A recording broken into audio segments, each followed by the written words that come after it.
and this is the long-awaited weekly Raft Show. And here are your hosts, Yo-Yo and Nora. Hello, hi, thank you very much, thank you. Hello and welcome to Twirs, the weekly Raft Show. It is summer again here in Sweden, a very windy summer day. 1 year ago we were already on the raft at that time. Let's see how long it will take me to edit the final 2 episodes of this exciting program here. This week's sponsor is Off-Grid Tech. I already bought one of these solar panels for a year on the island, and they kindly provided us with a second one and also a second charging controller. Thank you very much for that.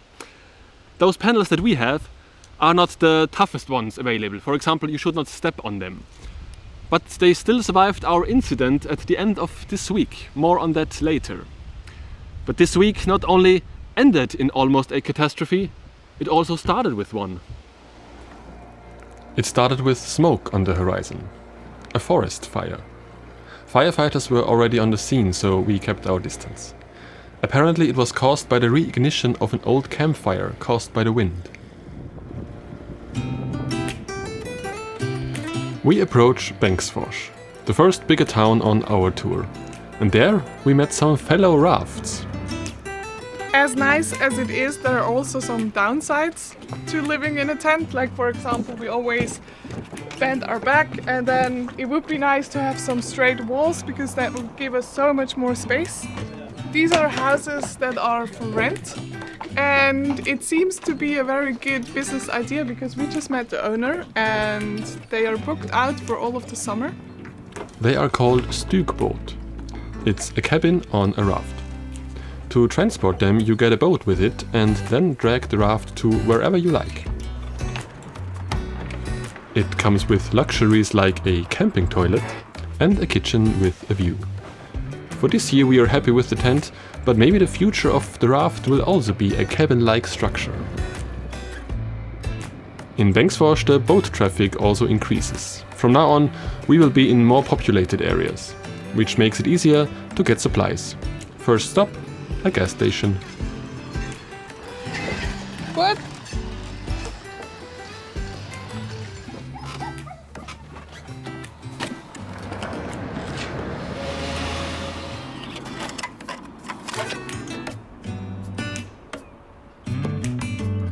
Let's go 2 meters back and then turn around, and then we can say that you just arrived.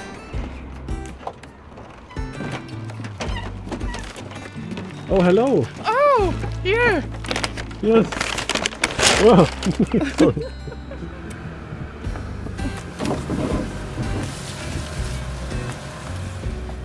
The traffic also increases at the locks. Hello! Welcome to Bankswash, where we have to wait in line. So far we have gone through locks 7 times total. In the next 2 days alone we will pass 8 locks. It will become a routine, but for today it's enough and we enjoy the evening with neighbors.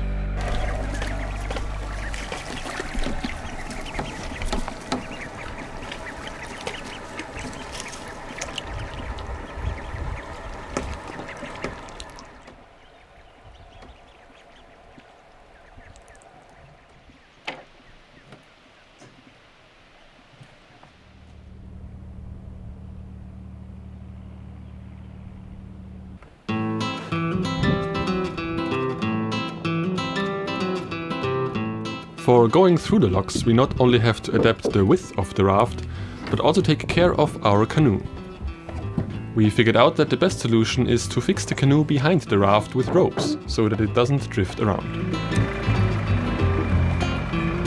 For some reason the railroad bridge at the next lock has a water sprinkler mounted.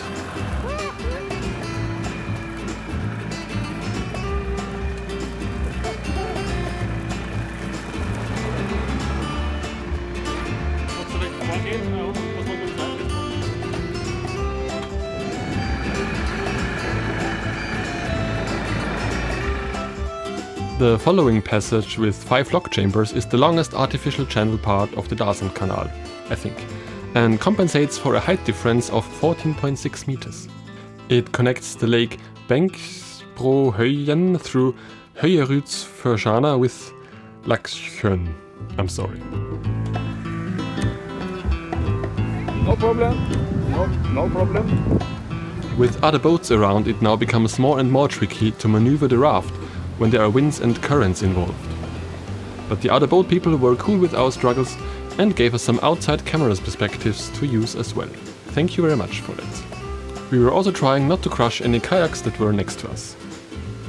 Our whole group of boats and canoes were supposed to go through the lock passage together, and since we are the slowest ones, they all had to be a bit patient.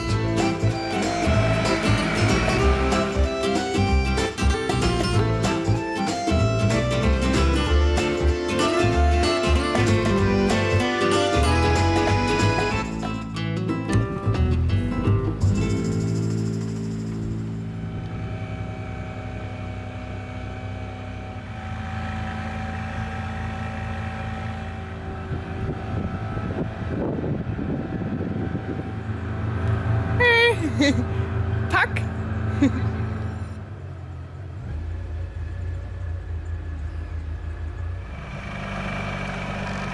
Our next lock keepers were Victor, who is a local, Hey! and Linda, who found this summer job after attending an outdoor school in Sweden. I am from the Netherlands, and I heard about a really nice school in Sweden, a folkhögskola, so a folk high school, and there was an outdoor program. And actually my sister did that, and she was super excited. And then I felt like, well, this is a thing I want to do in my life, so that's why I moved. We did lots of camping and hiking and canoeing, but we also did a lot of crafting, and it's called friluftsliv, and that you can't translate because it's so Nordic. So we've also been building our own canoe and our own skis, so I would recommend it to everyone because it just opens up your horizon. It's a great program. Yeah. I want to do it!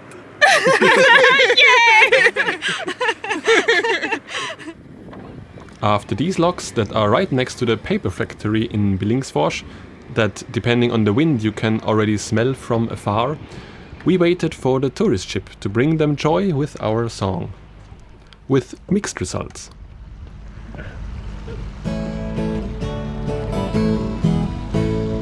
Strangers, let us sing this song. We are floating anyway. We did not get any applause. Yeah, I'm not sure if they could understand anything. Yes, it was a bit loud. yeah. But anyways, Maybe next time we can use the speaker. and for you it. should change your shirt. It's wet. Yeah. It's very wet. not very from this sweaty. performance, but from the life jacket. So now, We film it yeah, going let's in make there. a drone shot. But it shall not be the last time that we try to sing to this ship and its passengers. After this marathon of locks, we are at a bigger lake again, where we know some people who have a small beach. A good way to relax and spend a slow day of rest from our oh-so-fast journey. I could also use their mitre saw to precisely cut pieces for this build. A steering wheel. Let's see if I can finish it before the end of this tour. No, I did not.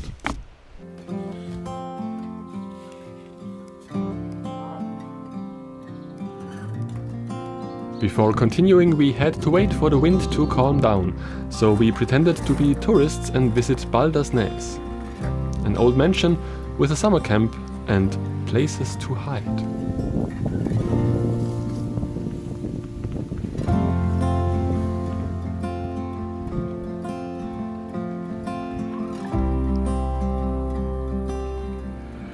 Before arriving at the next lock, we met the tourist ship again. This time we at least got some people waving back. Too far away. Yes. To then continue with the locks in Dals Longade. By now, going through locks has become a routine for us. And so far we have also filmed every lock passing, but since it's always the same thing all over again, we stopped filming, just before it happened.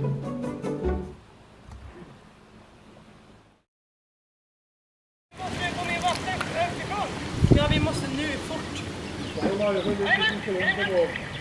you just stay, we will put it off underifrån. Bra. Okay, so let me explain what happened. In a lock chamber, on the side you have wood beams going down into the water to prevent the raft from bumping to the rocks on that side of the lock chamber. And in the lock that we were, the water level was quite high up, and those wood beams were just above the water surface. For normal boats, no problem because they just slide down. But our raft has a lot of edges, and so we got stuck on one of these while the water was emptied from the lock chamber. So the raft got stuck here and started to tilt to the side. It happened in a moment where I did not pay as much attention as I should have. And so I saw this, but I could not push the raft off of this wood beam on the side anymore. So I shouted to the lock keeper to stop the emptying of the water. And of course, this takes some time. And so we were at quite an angle. You can see it in the pictures. So the one side of the raft was about half a meter above the water level. Luckily, the barrels that we had to float, they were fastened to the raft, except of the one in the back behind the solar panel. This fell out of the frame, and the firewood that was stored on top of it also fell into the water, and so our firewood supply was swimming around in the lock chamber. Yeah, luckily we could stop it in time, and the raft held together pretty well. And so they let water in again, so it was lifted up, and we could push in the barrel that fell out and push ourselves off the side. But it was very, very exciting. And yeah, of course it happens in this moment where you think it's okay, nothing ever happened, and of course, yeah, we don't film it, and exactly then it happened.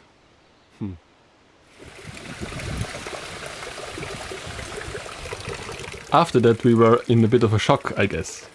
We went through the last log for the day, and the only thing we were then able to do was celebrating the raft's survival. To me, it was a very humbling lesson. And also to add to this humbling experience, in the lock chamber before where this incident happened, the boat that was with us in the chamber, they got stuck with the handrail on a hook, and so this hook broke off, and I thought to myself, oh well, can't they pay more attention? And then 5 minutes later we almost sank. Oh, it's very windy today. Anyway, yeah, this was the episode for this week. I hope you did enjoy it, and always remember, always be humble and take care of your raft and everything else. See you next week. Goodbye.